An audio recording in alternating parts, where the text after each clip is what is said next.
And Fabs is going to sing us in to today's episode of the BLEAV Fantasy Football Show. Welcome. Am Fabs, I? Go ahead. Yeah. Am I really? Welcome. You know how I wake up with like sometimes like you have a song in your head, like, and I don't know why, but I had that song, "Baby, What a Big Surprise." Just before my very eyes. No, I don't even know what that line is, but like, who even is that? I think it's Chicago.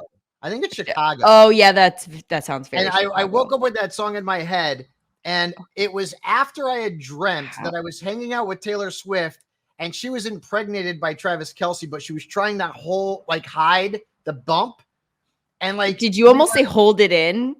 Hold it in, like, you know how guys like when you're fat and you got a belly, you're like, ugh. She was trying to suck it in. I guess you can't suck that in because you're having a baby, but like, you know, she was wearing something that you would think that like, does she put on weight or is she having a baby? And you know, as a guy, you never want to say anything about that because then you get slapped. But these are the strange dreams that I have. It's because of the medication I take and the songs that get stuck in your head. It's funny that you say that because I was going to start with a song that's stuck in my head too. What is it? Which is not normal. I think Instagram is going to make me dislike the new Beyonce song. Okay. Because it's every time I open it up, that's the only song that everyone's using as their background song. Like, and this is my complaint with Instagram, or one of them. There are a few complaints with Instagram, but like the algorithm focuses on like, if you use trending audio, then, you know, you're going to be seen by more people. So it encourages everyone to do the exact same thing. Whereas doesn't it feel like the encouragement should be like, do something totally different than other people and stand out? And instead it's like, nope, everyone do the exact same thing. And that's how you're actually going to get seen. You even did it, dude. You did it. You used that Beyonce song on one of your Instagram posts, which is like, you don't even, I mean, I'm the fact that you know who Beyonce is like, what? Well, no, I know. Yeah. I mean, she's married to Jay-Z, right? Yeah. Yeah, I know. Yeah, I know she is. Anyway. I don't know any of her songs, but I do know who she is. But you do know her song because you used it on your Instagram post, which is my whole entire point. You don't even know. You don't care, but you're like, Texas Hold'em. Woo! Like, I'm not good at all day long. I'm not good at naming songs. Like, honestly, even like the bands that I love, I sometimes I don't know the name of the song because like the way that things are now, like remember when we were growing up and it was on a cassette tape or then a CD.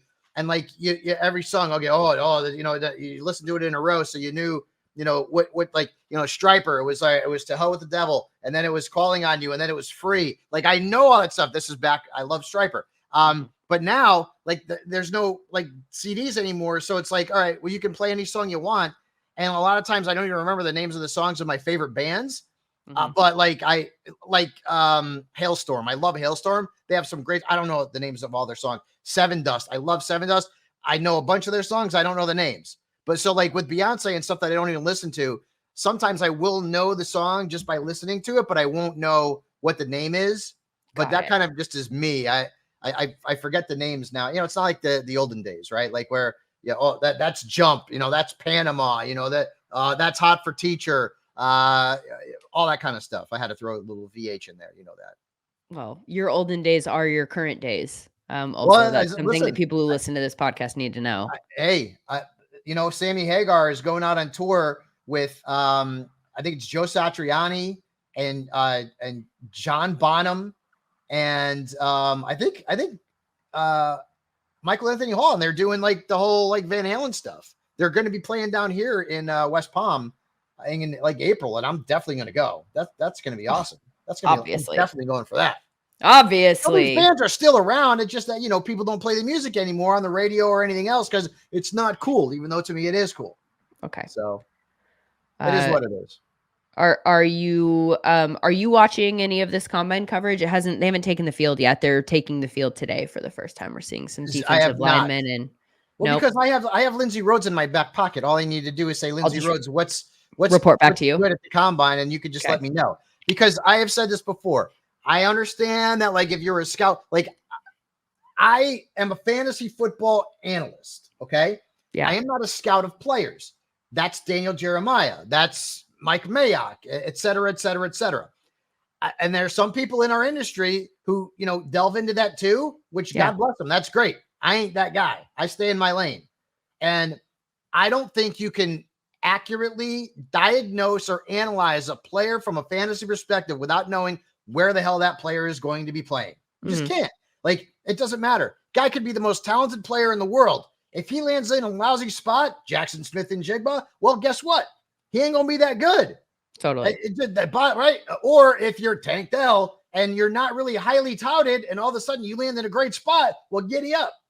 So, like if a guy can run fast in the 40 or the 3-cone drill, or he jumps real high and like bench presses like a ton, God bless him. Great. God bless him. How many guys have killed the combine and gone into the NFL and sucked? Right. So like, I mean, hello, Darius Hayward-Bay. I mean, there's like, the list is a mile long. So it's just not my thing. That's not my jam. That's all. It's not Gucci to me. I'd rather watch like, reruns of Game of Thrones or something like that, or go play with my dog. And then when I come in and I can see, oh, this guy ran a fast 40. Great. Oh, that's another guy. Remember John Ross? Oh yeah. I mean, they're ran so fast. And then the Bengals took him. He sucked. So like, it is what it is. I'm not trying to be like old man, get off my lawn kind of thing, but like, it just, to me, like, it's interesting for the people who it should be interesting to. That's the scouts. When I get interested, when teams start making moves and they start drafting these kids, and then I'm all in, then the analysis starts running through my head. So yeah, for me, I mean, and I'm not an evaluator either.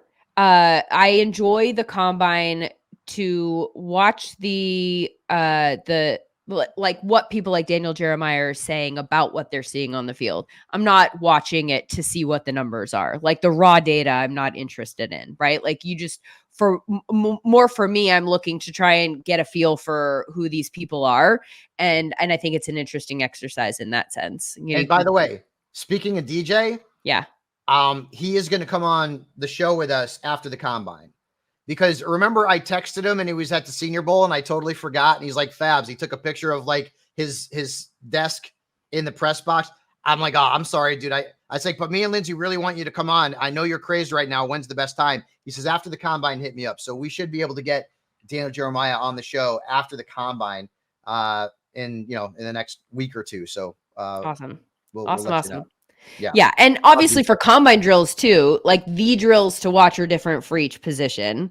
What's actually interesting to track is not always like what is made for TV is obviously the 40, and people get enamored with that because it's an easy thing for us to watch. It's, just one number that we're looking for and we're comparing them against each other.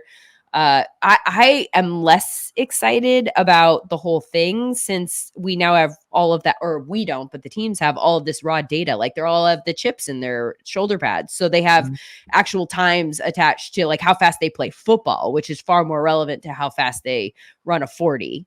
And then there are qualms about, how the timing is happening and whether or not it's accurate. And so I don't know, but from a headline standpoint, the thing about combine that I do find interesting always every year is that everyone's in one city and you hear from general managers and head coaches and different people are talking that we haven't heard talk for, in some cases, maybe a couple of months. And so we're getting an idea about where they're going with things. Has anything jumped out to you in the last couple of days is like, oh, that person said this, and now I'm thinking that they might do something different than, what I was thinking that they were likely to do in the draft or free agency?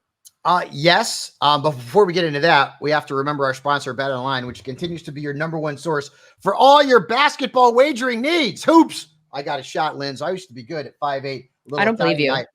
Including pro and college hoops throughout the year with up-to-minutes, odds, stats, and trends. You can follow your favorite team's path to the playoffs with in-game live betting contests and all the best player props. Experience the world's best wagering platform anytime from your desktop or mobile devices. Head to Bet Online today to become part of the team, and remember to use promo code BLEAV, BLEAV, for your 50% welcome bonus on your first deposit. Bet Online. The game starts here. A couple of things that I liked. Michael Pittman Jr. ain't going anywhere. Okay. Right? According to Chris Ballard, which is 100% smart. Yeah. The Raiders are not trading Devontae Adams, which I think is good. And I think they're going to get a decent quarterback back there, maybe raise back that consistency level. I don't know, Linz, maybe Justin Fields, maybe Kirk Cousins. I don't know. I'd rather have Russell Wilson than Aiden O'Connell and Garoppolo with the crap they had last year.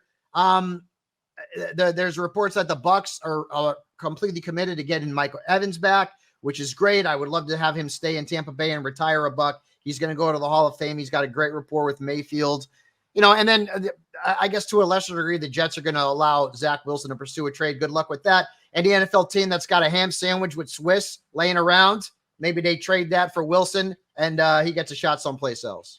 Not particularly interested about where Zach Wilson goes, not particularly interested about where Mac Jones ends up. Obviously, they're going to be moving him. It sounds like, by the way, and not for nothing, I am sensitive to the lot in life that Mac Jones has been handed, right, in the last few years. Like, what just a shitty situation he was in New England with, like, coordinators coming and going and sometimes not even having a coordinator and just trying to, make his way in the NFL under those circumstances, which are not ideal. And so hopefully he gets an opportunity as a backup and maybe walks into a situation and can show that he is better than we're all thinking that he is at this point. But they're talking about them potentially getting a 4 or a 5 in return for him, which, again, to go back to the thing that I'm harping on this. I'm going to, this is the hill that I want to die on, is the Justin Fields going for a 2 or a 3. Like, if you're going to get Justin Fields for a 2 or a 3, you're going to give up a 4 or a 5 for Mac Jones. I don't know what we're even doing here.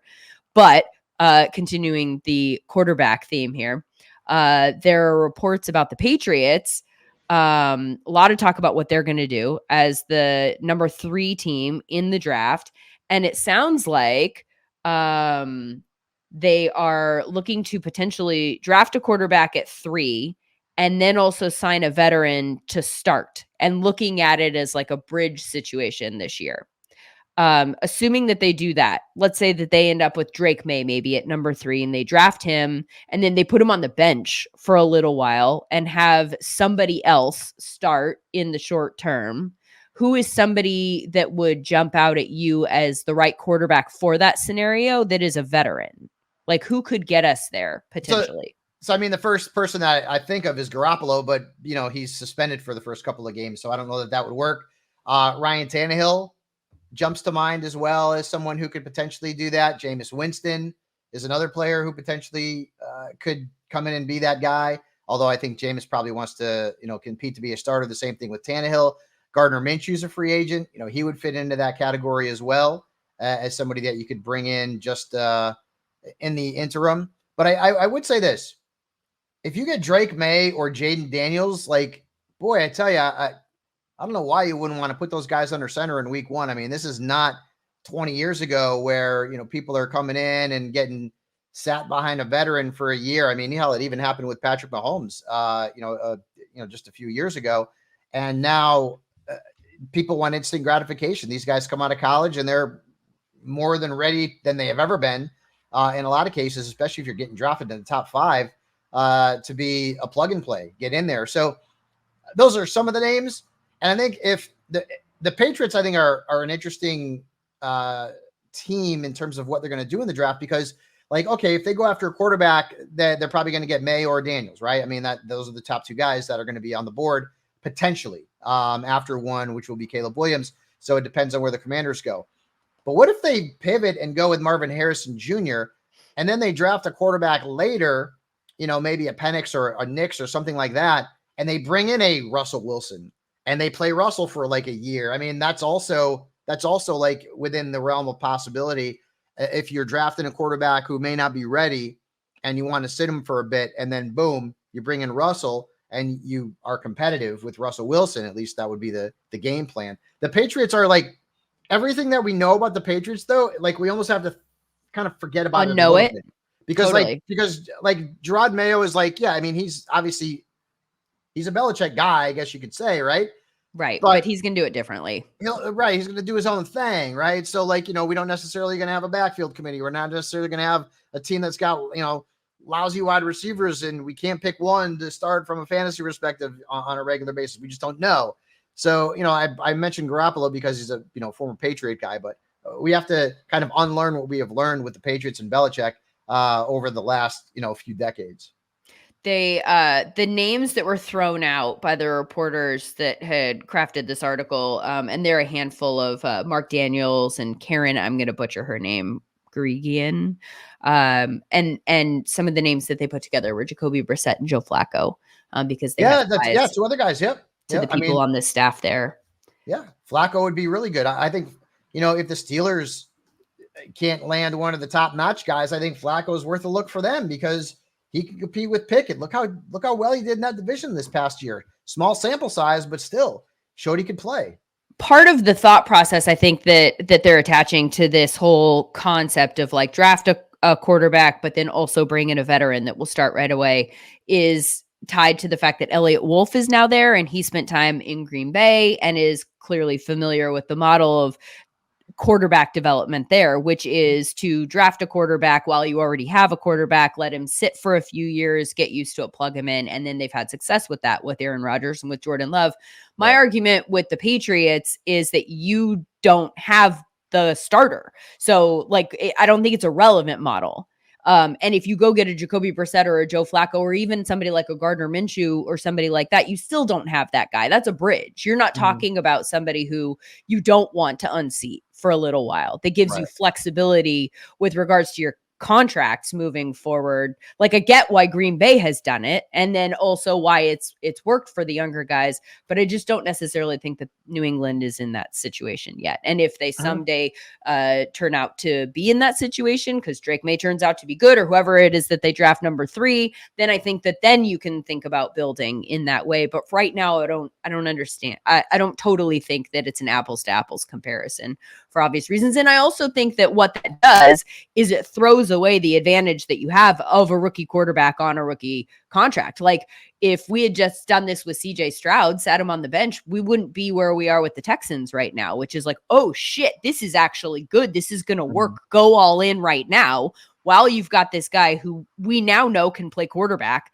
successfully in the NFL. And we knew it quickly with him. So put pieces around him. Let's fill in the gaps and let's go make a run, Yep. And so you sort of, you punt the advantage that you would have in that situation by just never finding out if you have a rookie quarterback who can compete initially. So I don't totally understand the thought process of that model. That would obviously be a scenario where if they get like again, whoever they draft in camp and they realize like he's not totally ready for this yet. And if they look at him and they say, oh shit, like this guy's got it, then we take the whole bridge quarterback off the table and we go in a different direction.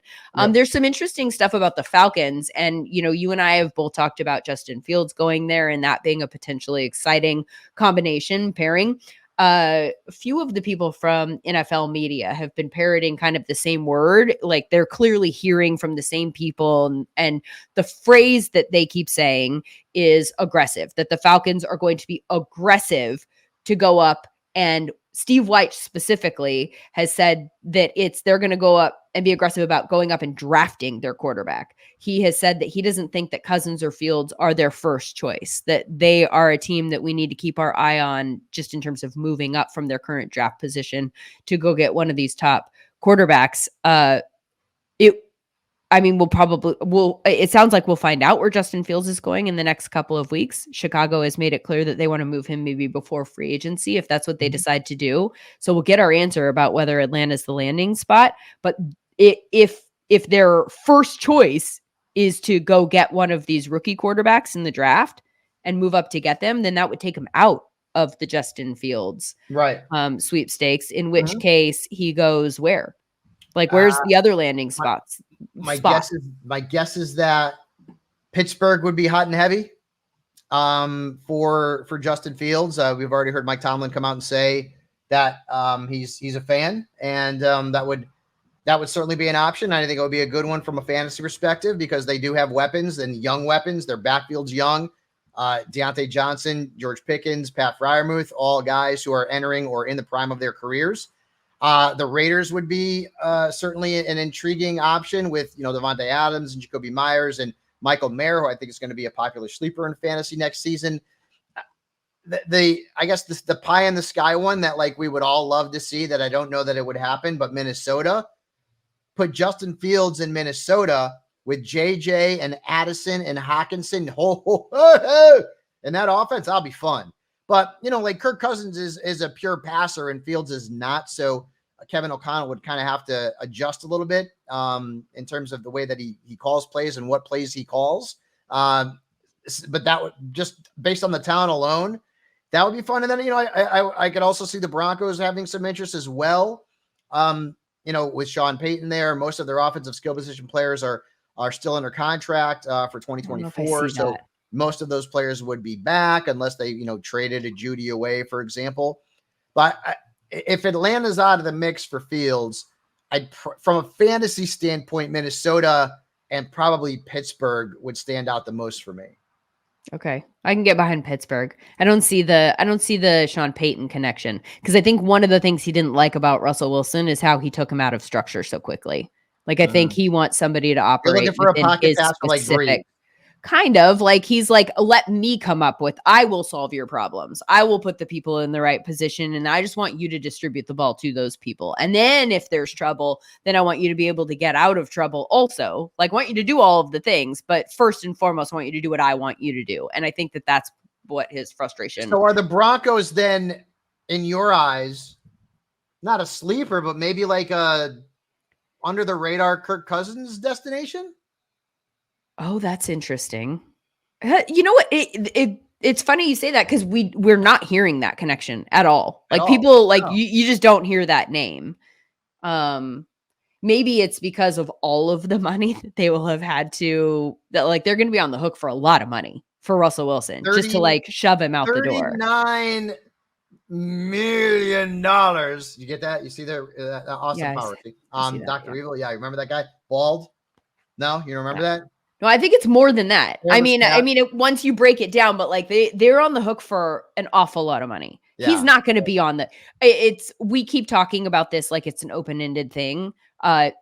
He's not going to be in Denver next year. Like, he's just not. Like, what are we even talking about? Why are we talking about this as if it's a question mark? Just because he goes on I Am Athlete and says, like, I would like to remain in Denver. Well, he's just saying that for PR purposes, because he doesn't want to be the bad guy who is trying to kick the door down. The door's down. Like, we're already talking about the NFLPA maybe going back and filing a grievance against the Broncos and how he was treated. I mean, they don't want him there. That's obvious. That's what the entire story is about. When they went to him and said, like, hey, we want you to lift the injury guarantee, or else we're not going to pay you. It's because they were saying at that moment, we don't want you here next year. Yep. Like, that's what that statement is, right?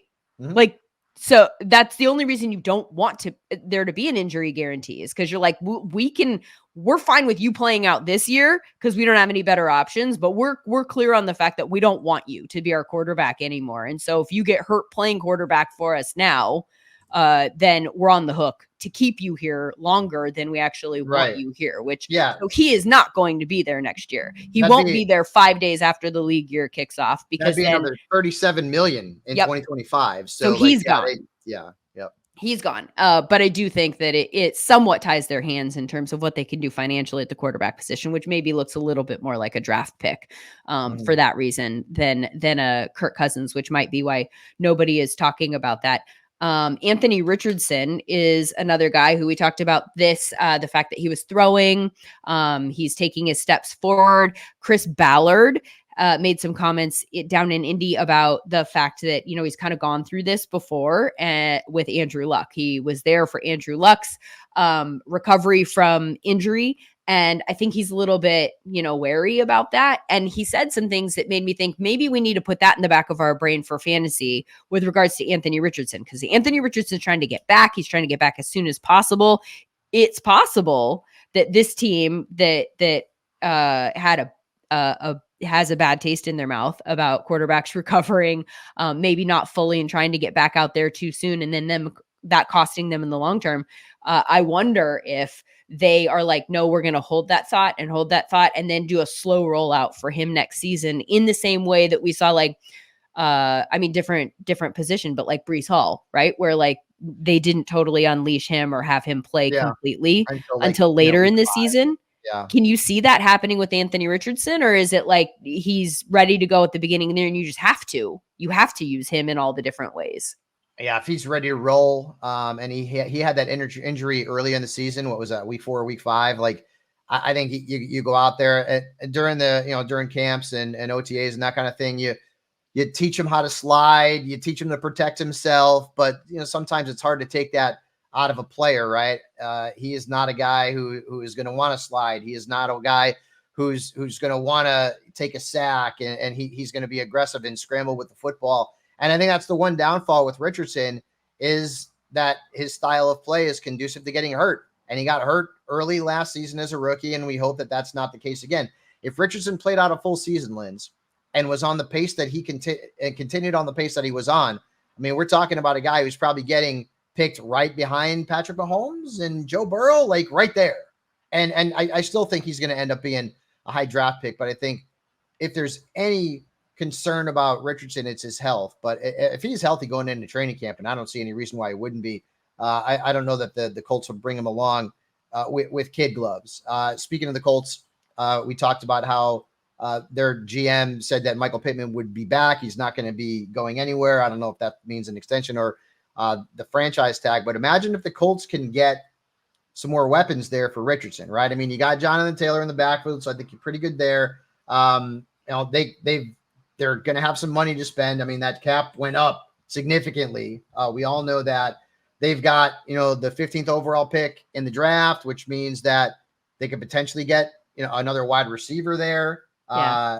That would be, I mean, I know they drafted Pierce, and I know they have Josh Downs. I don't know if they're big into Pierce being there too with Pittman. I think Downs has got certainly upside as a you know, slot guy, and we saw that.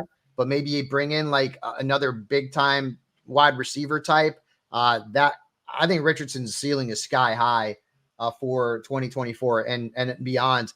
Maybe the most, and at worst he's top 3, but maybe the most valuable dynasty quarterback in the National Football League. Yeah, I agree. I'm a huge fan of Anthony Richardson, and will be targeting him in fantasy drafts as long as I back him up with somebody else that I trust will be on the field with a greater degree of frequency, I suppose. The one thing that you didn't mention there from a position group standpoint that the Colts could go get is a tight end, right? Like, because you mentioned the wide receivers. I agree with you. I would rather them go get a wide receiver, and though a tight end is certainly an option. But Ballard did make some comments about the tight ends that they have there, and he wasn't talking about the position group. Just tonally, it didn't sound like that was a priority for them. He was going through the guys that they had in the room and talking about the different strengths that they had, and the fact that they don't have like a Travis Kelce who can do everything, but he did think that the people that they had could do all of the things individually, and that he was kind of high on them. And then Jelani Woods, who we didn't have last year, right? Like, who was a guy who people were excited about, who we never really got to see come to fruition. So we'll see what the new coaching staff there thinks about him once they have a chance to work with him. But it doesn't sound like that will be a landing spot for Brock Bowers or anybody like that, which is not necessarily great for us in fantasy. We don't like these kinds of tight ends where you have like a Kylan Granson who every once in a while gets the ball, and, you know, somebody else who comes in for blocking situations. This is not ideal. So this sounds like a situation, if they don't go get one of those types of tight ends, then we probably just avoid. Yeah. Alex Mallory maybe is interesting, but I'm sorry, Will Mallory. Alex Mallory. I was mixing up somebody there. Will Mallory is, I think, if you're talking about like deep sleeper type, he's probably the guy that I'd be most interested in. But I mean, Woods, Granson, at this point, I would be hard pressed to see any of these guys really make a breakout impact in fantasy, because they're, you know, there's unfortunately too many mouths to feed in that tight end room. And like you said, we don't know who's going to be out there on a weekly basis in what situations. So, but I think the Colts overall, they could be a very fantasy friendly offense next season with Richardson and JT and Pittman and Downs, who again, I like. And maybe if they grab a wide receiver in round 1, that's also a possibility too. And, you know, speaking of, you know, that the Colts in that division, right? That division, boy, outside of Tennessee, and Tennessee's going to look a lot different too. That division is going to be pretty fantasy friendly, right? With the Jaguars, assuming they keep Calvin Ridley, you know, Etienne's back, and they have Evan Ingram, who was one of the top tight ends in fantasy. Of course, Christian Kirk had a good season. And then Houston all of a sudden is like gangbusters. Imagine if they bring in a Saquon or a Tony Pollard or an Austin Eckler or something like that. That's going to even accentuate the power of that offense under CJ Stroud. It's the Titans are really the only team that's like, all right, well, maybe there's some opportunities for some young guys to step up like a Tajay Spears. But the other three teams in that division could be very fantasy friendly in 2024. Yeah, the other three teams I love. Poor Titans. We'll see. We'll see what they're. I mean, listen, I mean, I don't know what's going on with Hopkins. He was okay. We didn't get jiggy with it. We expect Levis to be the quarterback. We don't know who the running back is. They need more weapons, and hopefully, they're gonna do that. They're going to change the whole offense. Like Brian Callahan's talking about the offense being Cincinnati-ish, which I can't think of an offense that's less Cincinnati-ish, right? At this current moment. So he's going to have to change a lot of things. He says he's going to start with Levis, working with Levis by showing him cut-ups of Burrow. So we'll see. You need to be as good as that guy. I know. Okay.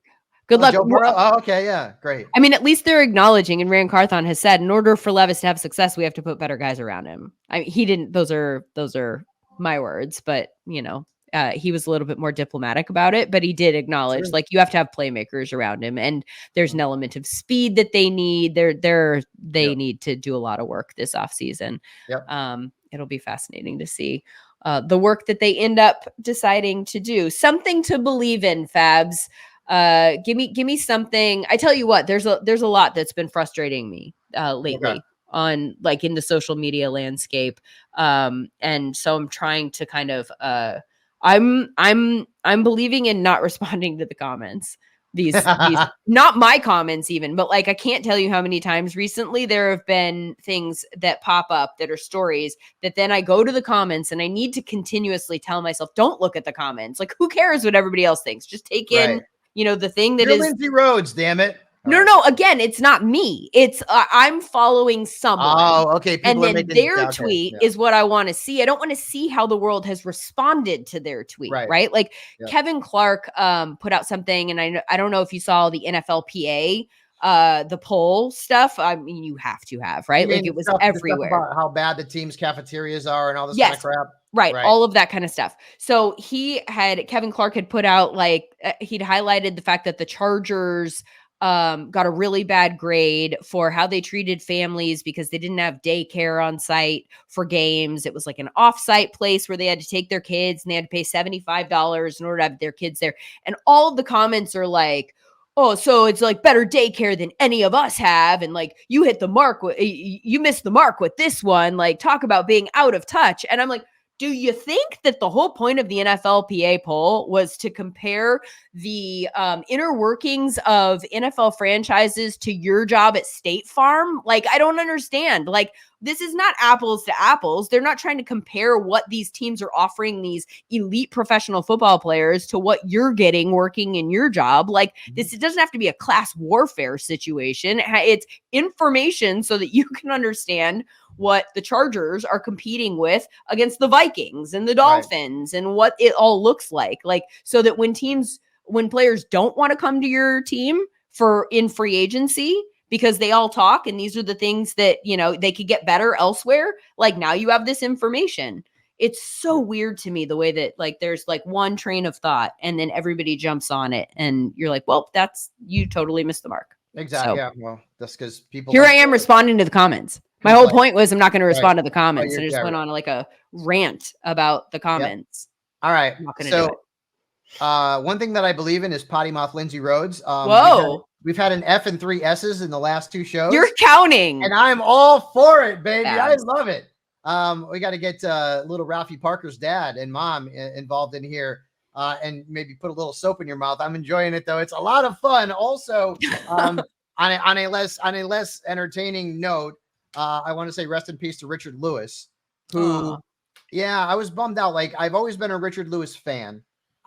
Even, when we were younger, a comedian that I liked, always very funny, and then has been on Curb Your Enthusiasm for the last 12 years. And I love him on Curb with Larry David and Jeff Garland, who I know is bummed out about that. I've been texting back and forth with Jeff. because Richard was a very good friend. And in fact, Richard actually followed me on Twitter last week. What? And yeah, he followed me on Twitter last week. He must have, suddenly wanted bad fantasy advice. I have no idea. But I sent him a message on DM and I said, "Hey, Richard, thank you for the follow." And, he gave me like the thumbs up emoji and the okay emoji. And now he's gone. And so I kind of bummed out about that because always been a fan. And the last episode of Curb Your Enthusiasm that just ran last Sunday, there was a segment in there. I think it was either the last one or the week before, where he's going back with Larry about leaving each other in their wills. Mm-hmm. Like Richard's going to leave Larry in his will. And then Larry's like, wait a minute, if you're going to leave me in your will, then I have to leave you in my will. No, I don't want to be a part of your will. Like all this. And now he's passed away and now he's gone. So you just never know. You never know what's going to happen.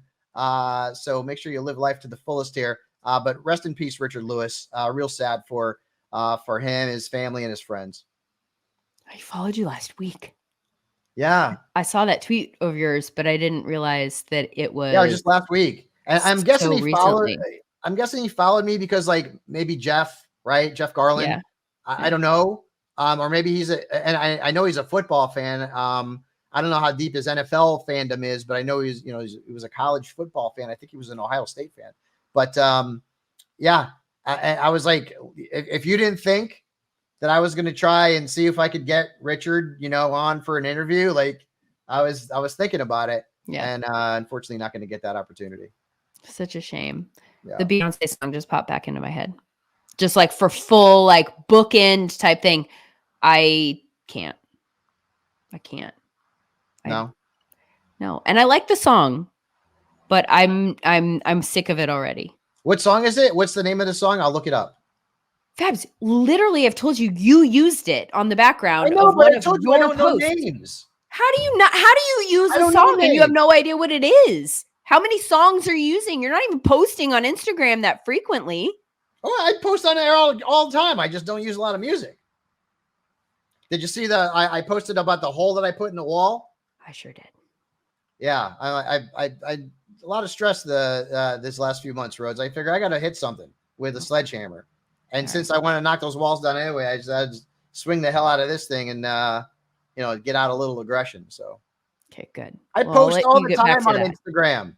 Okay, you actually do. Knucklehead. You do. I post stuff for me and you on there. Okay, Fabs. You know what we got to do? Hey, Toss, what we got to do is after a few weeks of shows, we need to put together a compilation of audio of Lindsay swearing. Oh my God, no, stop. They're SSFBSSF.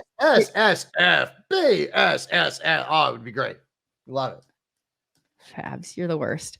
All right. Well, I am excited about next week when we reconvene, Fabs. We're going to have a lot of combine data. Like at this point, it's kind of a bummer. Like during combine week, we're like, hey, we're excited. It's combine week. And we'll have done all of our shows prior to any of the combine data coming in.